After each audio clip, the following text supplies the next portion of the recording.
बिलावल भुट्टो ने कहा, खित्ते में अमन का कयाम सिर्फ पाकिस्तान का नहीं, मुश्तरका मकसद है। भारत और पाकिस्तान की नई नस्ल अपनी किस्मत खुद लिख सकती है। हम वो नस्ल होंगे जो जंगी जुनूनियों से अलग रास्ता चुनेंगे। हमारे मुस्तकबिल का फैसला माजी के तनाज़ात नहीं करेंगे। दहशतगर्दी, माहौलियाती तब्दीली और अदम मसावात जैसे चैलेंजेस का मुकाबला मिलकर करेंगे। भारतीय मीडिया के जरिए अपना केस भारतीय अवाम के सामने पेश करने में कोई खौफ नहीं। पाकिस्तान और तुर्की का इलाकाई इस्तेहकाम के लिए ताउन जारी रखने पर इत्तेफाक। वजीर खारजा इसहाक डार की तुर्क हम मनसब के हमरा प्रेस कॉन्फ्रेंस। कहा, दोनों बरादर मुल्कों की दोस्ती वक्त के साथ मजबूत हो रही है। तुर्क वजीर खारजा बोले, इसहाक डार ने जो कुछ कहा उसे हमारा एलामिया समझा जाए। दोनों मुमालिक तिजारत को $5 अरब तक बढ़ाने के ख्वाहिशमंद हैं। ऑयल एंड गैस के शोबे में ताउन को फरोग दे रहे हैं। कराची में क्लिफ्टन कंटोनमेंट की हुदूद में 63 इमारतें नाकाबिले रिहाइश करार। क्लिफ्टन बोर्ड ने तफसीलात जारी कर दी। दहली कॉलोनी, लोअर गुजरे की इमारतें शामिल। हुकाम के मुताबिक दहली कॉलोनी में सबसे ज्यादा 51 इमारतें मखदूश करार दी गयी। SPCA के मकीनों को इमारतें खाली करने की हिदायत। सिंध बिल्डिंग कंट्रोल अथॉरिटी के अफसरान और अमले से असासों की तफसीलात तलब। नए डायरेक्टर जनरल ने मरासला जारी कर दिया। मुलाजिमीन को 15 रोज में असासे जाहिर करने की हिदायत। कहा, 5 साल में बनाए असासों का रिकॉर्ड जमा कराया जाए। से सिंध बिल्डिंग कंट्रोल अथॉरिटी के दफ्तर पर सिटी पुलिस की जानिब से छापा मारा गया है। SBCA के 5 जायद अफसरान को हिरासत में ले लिया गया है। पुलिस जराए बता रहे हैं, जेर हिरासत अफसरान से पूछगछ जारी है, ये भी बताया गया है। इसके साथ साथ लियारी में गिरने वाली इमारत से मुतालिक भी तफ्तीश की जा रही है। पुलिस ने वाक़े का मुकदमा बगदादी थाने में दर्ज कर लिया है। पुलिस हुकाम की जानिब से बता दिया गया है, कहा गया कि सरकारी अफसरान और बिल्डिंग के मालिक मुकदमे में नामजद कर दिए गए हैं।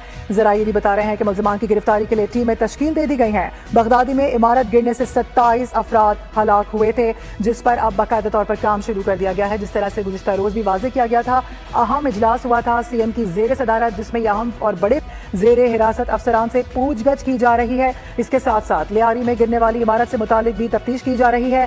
पुलिस ने वाक़े का मुकदमा बगदादी थाने में दर्ज कर लिया है। बताया जा रहा है कि सरकारी अफसरान और बिल्डिंग के मालिक मुकदमे में नामजद कर लिए गए हैं। ये अहम डेवलपमेंट है, जिससे मुतालिक आपको आगाह करें। Air chief marshal Zaheer Ahmed Babar से तुर्क वज़ीर दिफा की क़यादत में वफ़द की मुलाकात। इलाकाई सलामती, दिफाई ताउन और मुस्तकबिल की जंगी टेक्नोलॉजी पर बातचीत। तुर्क वज़ीर दिफा की पाक फ़िज़ाइया की भारत के खिलाफ जंग में कारकर्दगी की तारीफ। वज़ीर आज़म शहबाज शरीफ ने कहा, ज़राई इस्लाहात पर अमल दरामद का आगाज़ किसानों को आसान कर्ज की सहूलत से किया जाएगा। पायदार इस्लाहात से मईशत को मजीद फरोग मिलेगा। वफाकी और सूबाई हुकूमतें मिलकर भरपूर ताउन से काम करेंगी।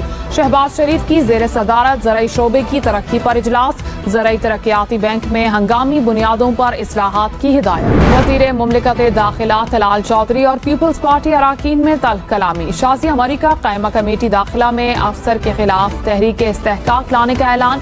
तलाल चौधरी ने कहा, तहरीक लाएं, मैं खुद उसका सामना करूंगा। शाज़िया मरी ने कहा, आप धमकी दे रहे हैं। तलाल ने जवाब दिया, धमकी तो आप दे रही हैं। नबील गबोल ने कहा कि वजीर साहब, आपका लहजा बहुत तल्ख है। पहले भी हुकूमत गिराई थी, अब भी गिरा सकते हैं। पंजाब में हर माह स्कूल ऑफ द मंथ का अवार्ड देने का फैसला। बेहतरीन कारकर्दगी पर टीचर ऑफ द मंथ का अवार्ड भी मिलेगा। वजीर आला पंजाब की मॉन्टेसरी स्कूल में प्रोजेक्ट के लिए इकदाम की हिदायत। सरकारी स्कूलों में वैन और बस सर्विस मुतारिफ कराने का फैसला। मरियम नवाज ने कहा, सरकारी स्कूलों का मायार प्राइवेट स्कूलों से बेहतर बनाना चाहते हैं। वजीर आला अली अमीन गंडापुर ने कहा, खैबर पख्तूनख्वा में बहुत से जारी मंसूबे नामुकम्मल थे। सख्त फैसलों के बाद सूबे को पांव पर खड़ा किया। KP के वसाइल बढ़ा दिए। अब आगे दौड़ पीछे छोड़ वाला किस्सा नहीं होगा। अली अमीन गंडापुर ने रिंग रोड मंसूबे का इफ्तिताह कर दिया।